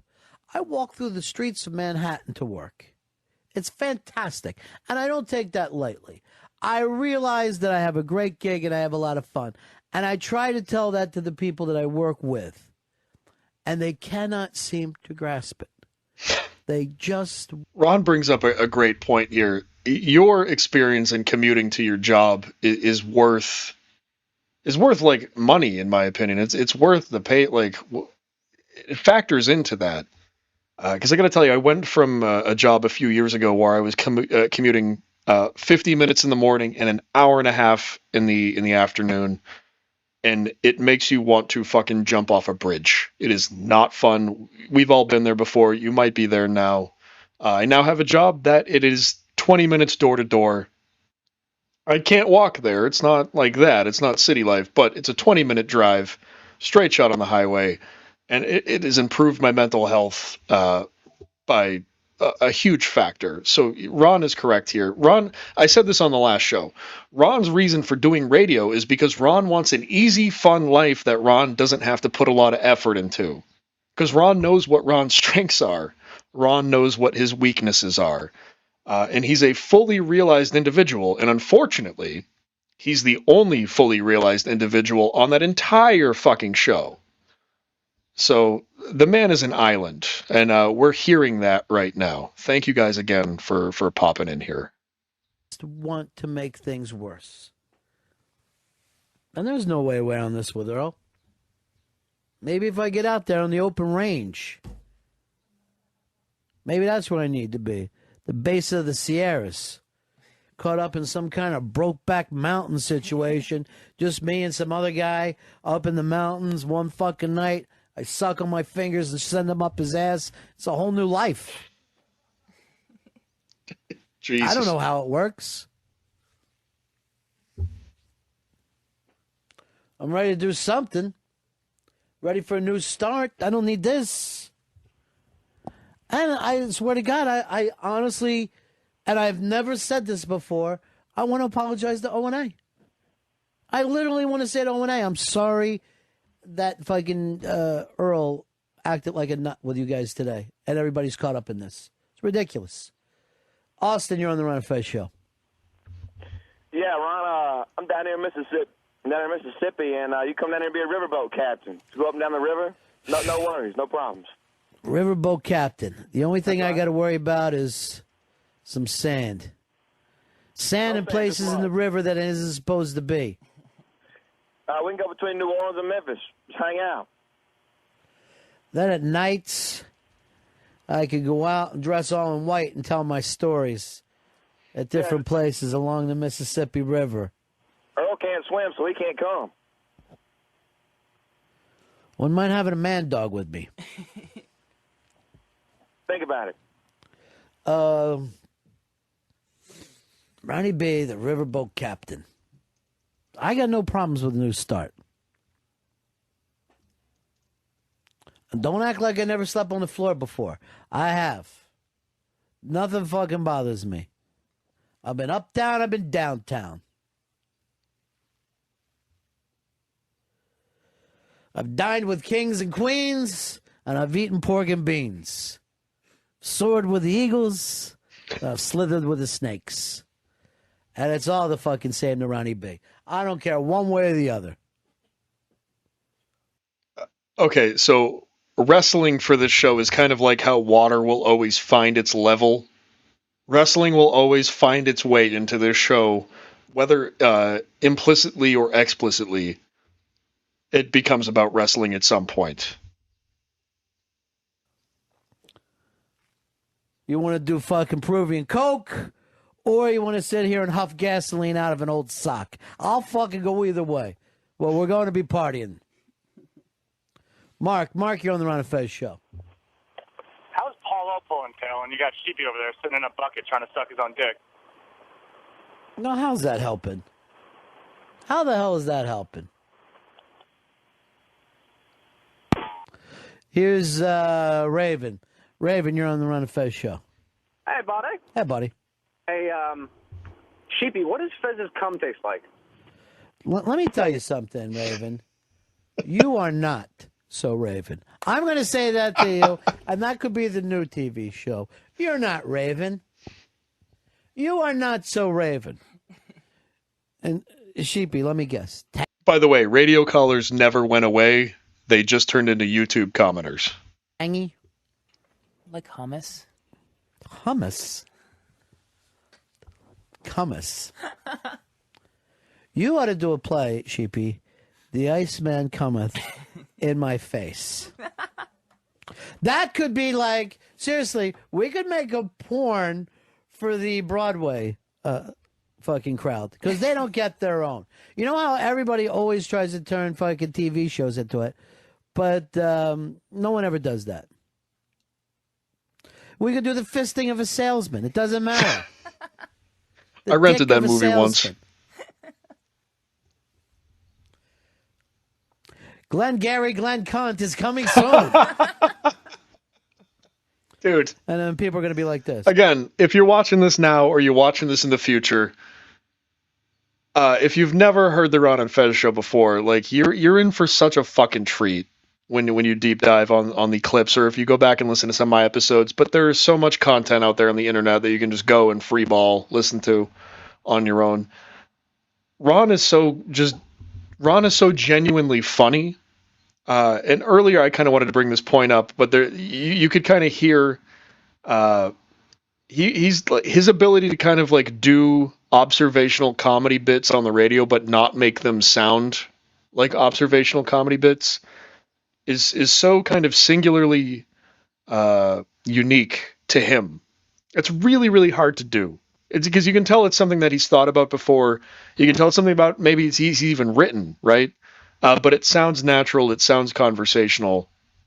Ron Bennington is deserves to be on the Mount Rushmore of kind of modern radio stuff. I don't know.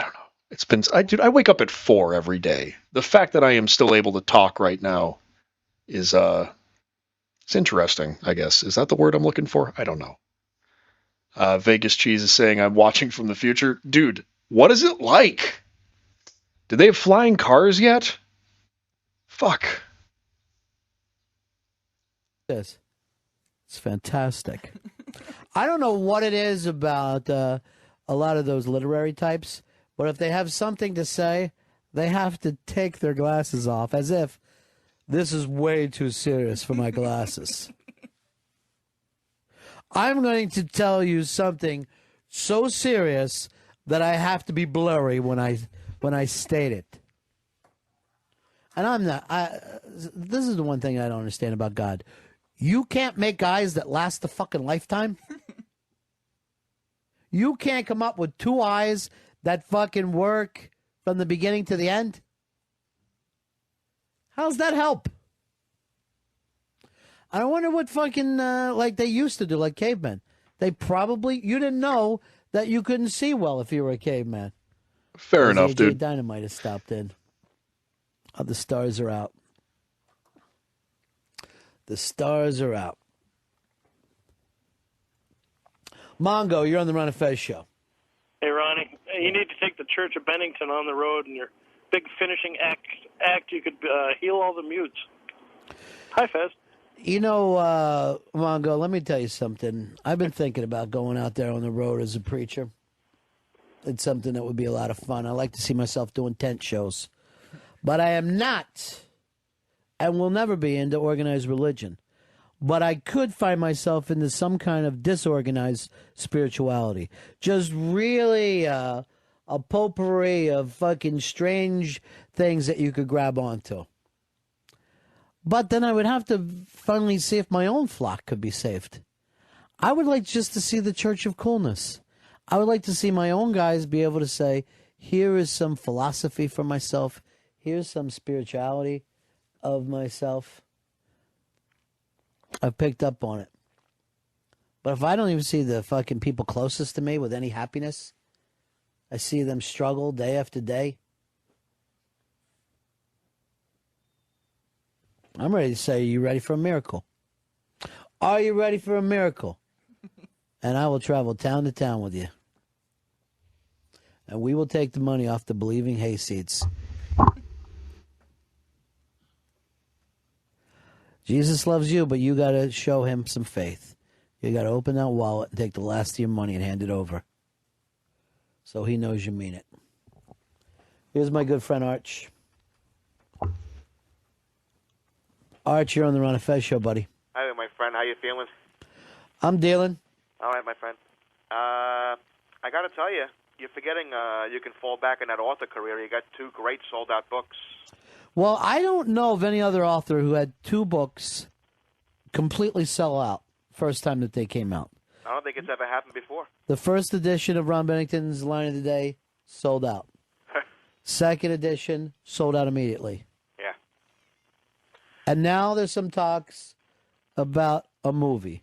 Yes. And it'll just be one film that'll be only be shown on an iTouch. And then it will disappear. She hates getting picked up, but I love picking her Yeah, up. it'll be award-winning, but only for one person. Almost like a peep show, where only one person can watch it at a time. Little quarter slot. Not a bad idea. Yeah. You're the best, Arch. Yeah, see you, Ron. Ron and Fez show. By the way, Fezzy has been silent. He's been deep for the last 24 hours. He has held this thing together. And what a job he has done. What a job he's done. Proud of him. Joe, you're on the Ron and Fez show. Hey, Ronnie, how's it going? Good. I got a job for you out here. I got 30,000 acres of land, nothing to do but go around and chase college women, and there's plenty of illegals to bring over some of a little bit of that white powder. Back into the blow business, huh? It's around. I'm not in the business, but it's easy to find. Oh. You know, how many acres you have? 30,000. Why so many acres? Why do you need... What did you at one time had 18,000 acres and go, this isn't enough? I need more Never acres. Enough. It's never enough. All right, my idea is this, and it never really comes up before. I'm looking to sell that kind of acreage, but under the sea. Why, they're selling things on the moon. Why can't you sell 30, 40,000 acres to people, but under the sea? It's big enough that everybody could have a lot of room. Hey, I'd like to do this experiment. And I say that because I'm just thinking about it this second. But what if we took everybody on the planet Earth and we said we're going to have them stand shoulder to shoulder? How much room would we need? Let's suppose it was almost like a mosh pit type situation. Do you think that we could put everybody in the Earth into the United States? I think we could easily do it. I'm fairly certain, and somebody can fact check me on this, I'm fairly certain that you could fit everybody on the planet into like an area the size of Manhattan. I'm not sure. It sounds like it makes sense, but 6 billion people take up a lot less space than you might think. And the Earth is really fucking big. You just walk around every day not really realizing like the relative scale of fucking shit. Earth is huge.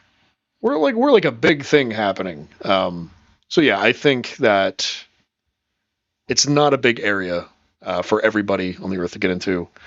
I really, really hope we get to the kind of meat of this soon. We're wrapping up in a couple minutes. We will continue maybe tomorrow. I'm thinking of doing a morning show because the lady of the house is going to yoga, and I'll have nothing to do. So I might do a quick morning show where I'm just hanging out and talking. If you guys want to get a coffee, make a coffee, hang out, we talk about what's going on in general, wherever. But I'm toying with the idea of doing an early morning show. I might just pop on live with no notification. So be on the lookout.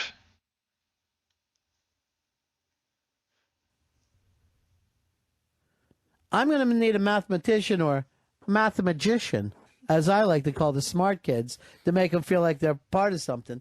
But I honestly think, not only do I think that we could do that in the United States, I think we could probably do it in about half the United States.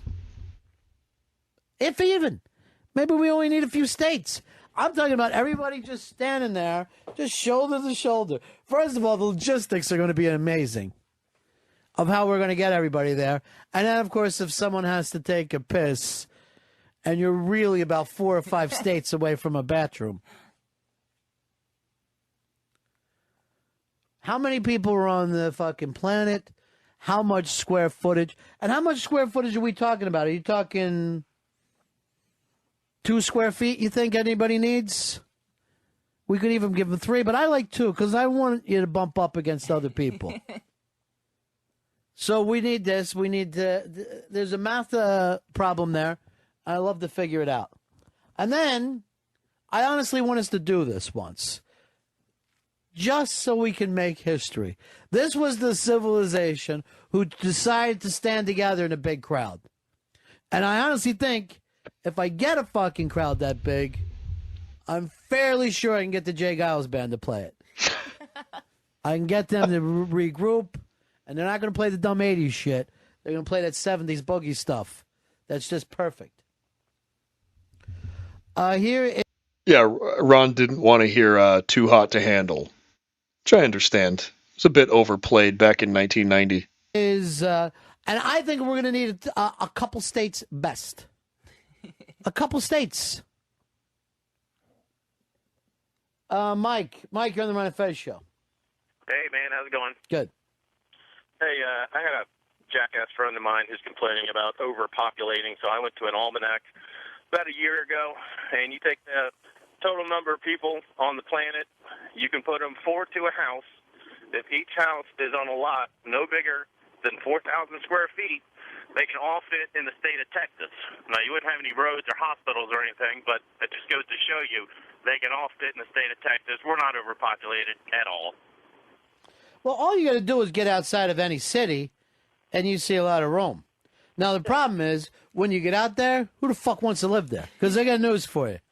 I go an hour in any direction, and I might as well be in fucking Hayseed town. I don't fucking want it.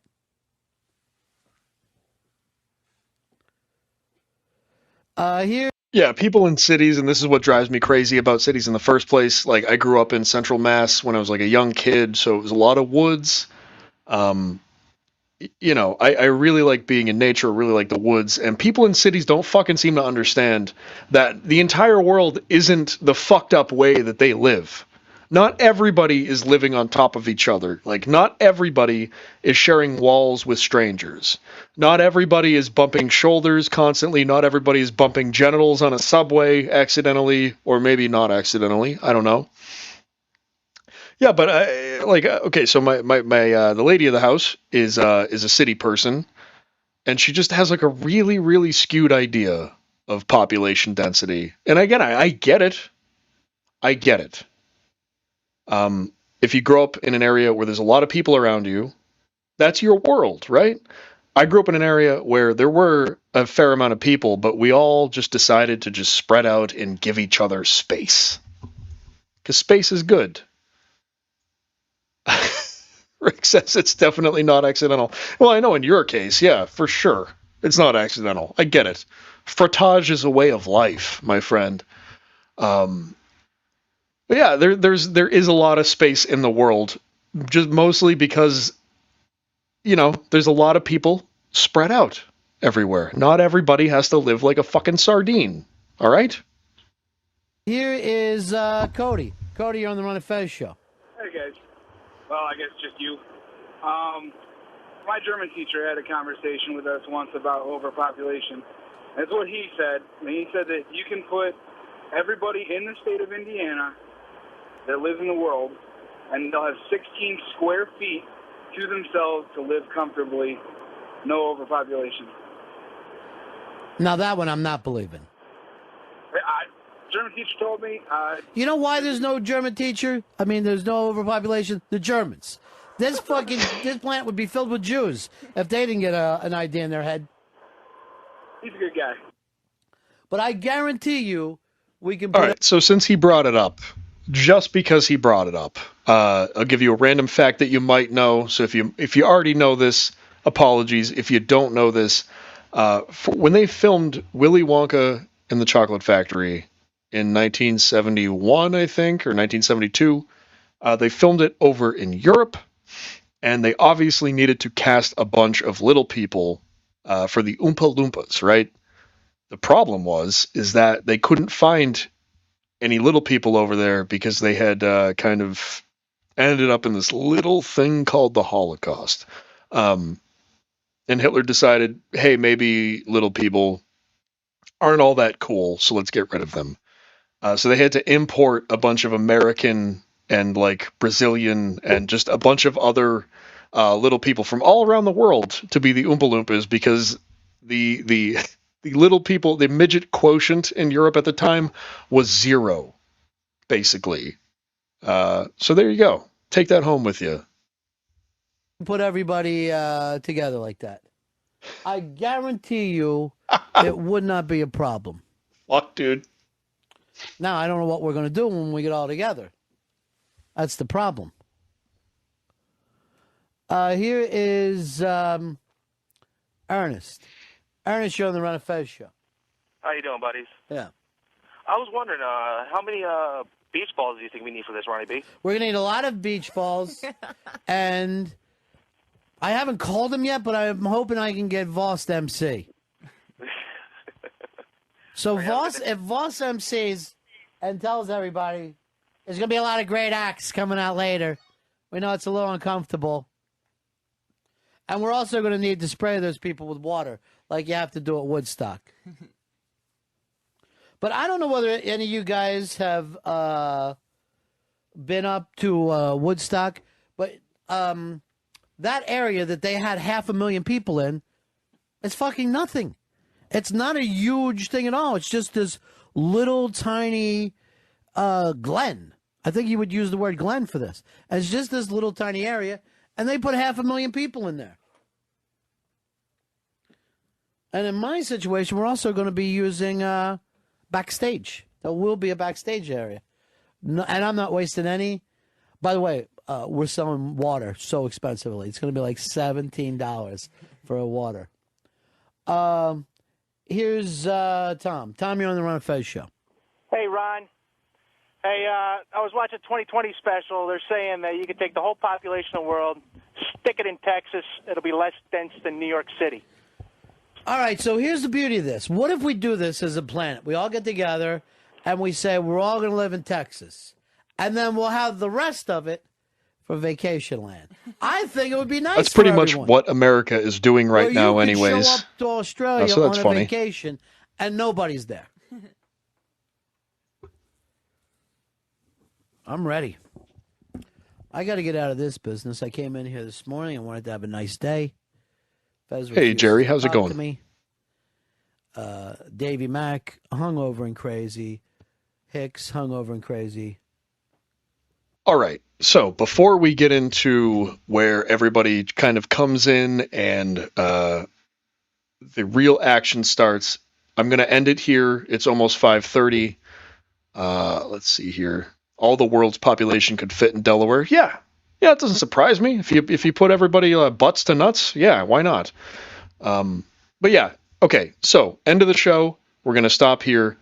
I will probably continue with this. I might even do 2 shows tomorrow. I don't know. Because I think if I do a morning show, it's going to be a quick just kind of hangout thing. And it's going to be unannounced, so I'll just pop on. But sometime, maybe tomorrow afternoon. If not then Sunday, we will continue with this. We are an hour and a half in. It's 2.5 hours long, so there's an hour left. Promise you guys, the last hour it's going to be worth listening to, so come back. I got 50 subscribers today. That's awesome. That's so fucking cool. I'm going to freak out. 50 people decided to hit the subscribe button. Whether or not they watch, it's up to them. But I feel very proud of that, so thank you guys. As always, hit the like and subscribe button. I do have a Venmo. If you would like to donate to the cause of this show, that would be great. Go to Venmo and look up Cat Diggler. I'm not looking to make a living off of this. It would be nice to be able to reinvest any kind of donations back into it. As you guys can kind of hopefully see, every show I've tried to make the show a little bit better. I'm taking this seriously, and I really, really appreciate all of the support that I've gotten. So I'm going to end it here. Vegas Cheese is saying, I listen. Good. Yeah, no, I want everybody to listen. I want everybody to hang out. I'm a huge fan of the Dabbleverse situation. I love all the drama. I love all that shit. I like to be an audience member for it. I don't necessarily like to create it. So this show is for those of us who need a place to come to where you just want to chill and you don't necessarily want to get on anybody's case. You don't want to troll. You just want to hang out, maybe learn about some good new music, feel some vibes, whatever. But that's what this show is going to be for. So thank you again, everybody, for showing up. Happy Friday. Let me just go over here to the screen because I like the screen. Hey guys, how you doing? What's up? I don't know why there's a big bowl of snowballs right here. Yeah, anyways, follow Cat Diggler on X. We will see you guys tomorrow, and have a great night.